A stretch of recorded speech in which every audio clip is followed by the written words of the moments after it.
Welcome to Madagascar. I know what you must be thinking. Presenting your Royal Highness, our illustrious King Julian XIII, self-proclaimed Lord of the Lemurs, etc., etc. Hooray, everybody. The island has some of the most unique wildlife and plant species on the planet. Madagascar periwinkle. Medicinal plants against leukemia. But you never really hear about what happens behind the main tourist sites. I will take you there. If you don't know me yet, my name is Jody Ray, writer, journalist, YouTuber, traveling the world's periphery covering culture, conflict, and cuisine.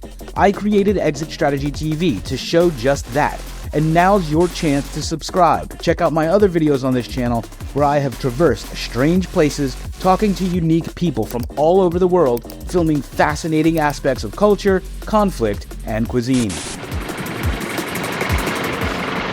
I'm currently on a ferry to Tsingy after traveling 3 hours on some of the most... Today I'm in the western part of the island, heading towards the Tsingy de Bemaraha National Park. That is carrying our cars, 3 cars, and we are about to push off. These waters are incredibly treacherous. They're brown and muddy, and apparently nobody here in Madagascar swims because they're infested with crocodile.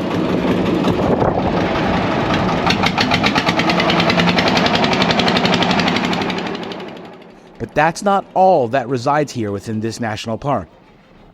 For hundreds of years, well before this site would become a state-sanctioned national park or UNESCO World Heritage Site, local peoples crossed the Madagascar River and buried the bones of their beloved in the highest caverns of these formations, carried only by skilled climbers who, at the time, had no harnesses or safety equipment. I was crossing the Madagascar River with a group of French tourists when I asked the guide if there was a way to see these gravesites up close. He hesitated and lifted an eyebrow, politely explaining that it wouldn't be possible. Every year, these guides' sole job is to shuttle tourists from the capital to the banks of the Madagascar, ferry them over to the Tsingy, help them through the UNESCO World Heritage Site, which I did in this previous video, and then bring them home. But I gently pressed him further, explaining that I deeply respected but would very much regret not being able to visit such a fascinating aspect of Malagasy history. I doubled his tip, and when the French tourists exited the ferry, we stayed behind, taking a dual-headed canoe further down the Madagascar.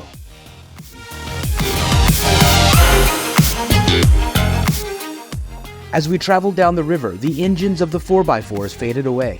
Surrounded by giant red walls of clay and rock through which this river carved itself, we made our way forward through the caverns where he explained tourists do not go. They just don't really know about it, he said. We don't take tourists here. I imagine it had something to do with the tourism guidebook suggesting UNESCO World Heritage Site landmarks over local ancestral grave sites. That, and the last thing the Malagasy probably want is for their burial lands to be infiltrated by the hordes of camera-wielding great-grandchildren of their former colonizers. This area surrounding the Tsingy was once home to a people called the Vizimba, the first people to inhabit the island of Madagascar. The stories, myths, and folklore that pervade the island stem from this group of settlers who left very few traces of their existence outside of these tombs. As I zoomed in with my camera, I could make out the skulls and bones on the edge of the cavern openings, hundreds of feet above me. I attempted to trace backwards how a human could have gotten there without a rope or harness, and it was difficult to form a blueprint in my mind. Some Malagasy myths hold that the Vizimba were a supernatural force, having since been warded off along with European colonizers by the forces of salt. My guide used his hand's knuckles to indicate the location of a skull lying inside a high cavern. These are the photos I was able to capture with my zoom lens. Look at this. After getting through the locks of the river, we came upon a dark cave.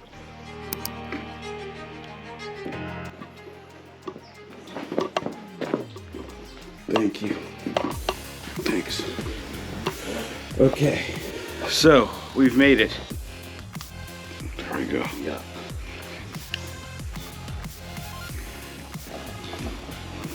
All right. We're going into this cave to see what it has to offer us. Look at these formations.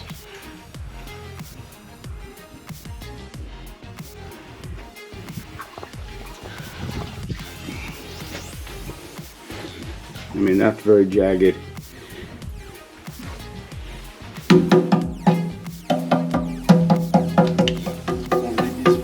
Wow. It's kind of mirror, Yeah. like a drum.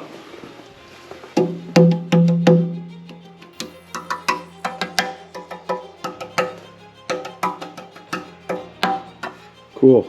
Yeah. Here we are. Look at huge labyrinthine. These are massive stalactites. Yeah. And they sparkle. You probably can't see it on film, but they are glistening. And this is something bright like a gold or like a salt. That's some part of the calcite. Yeah. Yeah. And in the raining season, this gets flooded, it is full of the water. That's why you still see, and that's the box from the top.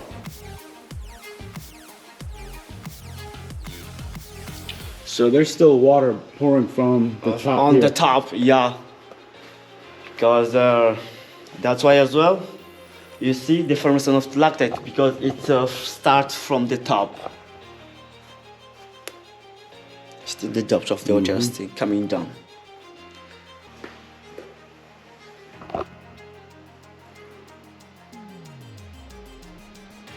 During the rainy season as well, these caves is become the house of the crocodiles. Oh, crocodiles come in here. Yeah, because for the river, the current is so strong. Right. So for the crocodile, they cannot stay in. Right, So right. they move here and it's more calm. Sure. Yeah. So this is probably filled with crocodiles. Yeah, it is. Wow. Interesting. Yeah. What's there? Is there more this way? Or is it no, pretty it's stuck in there. it stops there? Yeah. Okay. Cool. So, but we What can is move- it? Can you echo in here? Oh! Not in the river, outside, yes. In the river, there Yeah. is echo. But here, not. Careful, it's a little slippery of the mud. It's very muddy here. Oh, and here as well, we can move up here if you want, if you'd like. Here? This one? Yeah.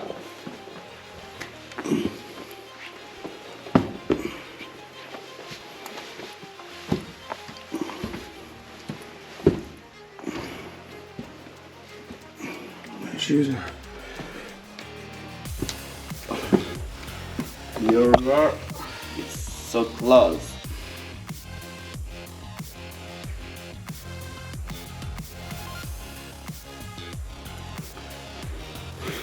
You can really see the calcium.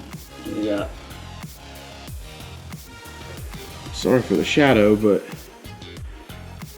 yeah. This one too. And here, move here. Oh like yeah. a pack of chameleon.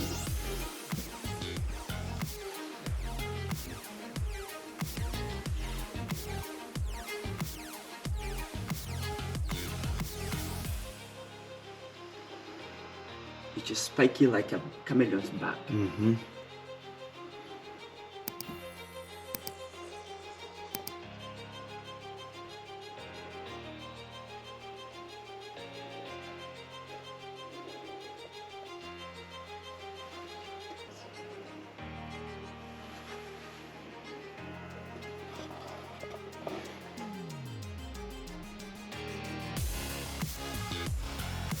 Cool.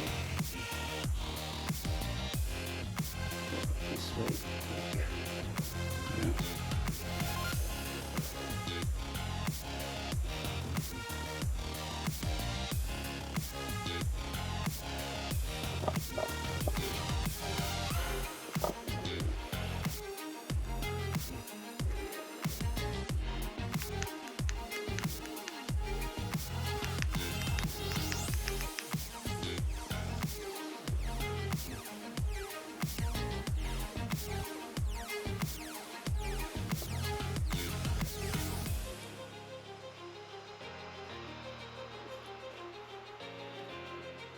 Neat.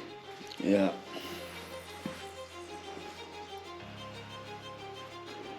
People go all through here?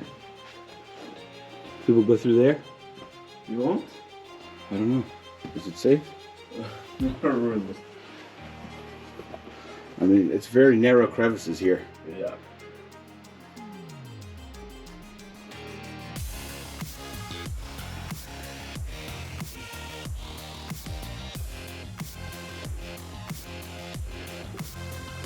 It's probably very good that there are no crocodiles in here right now. Okay. But it would be a very good photo to come in here safely to see all the hundreds of crocodiles that are laying around. But it's probably quite impossible. Yeah, is it?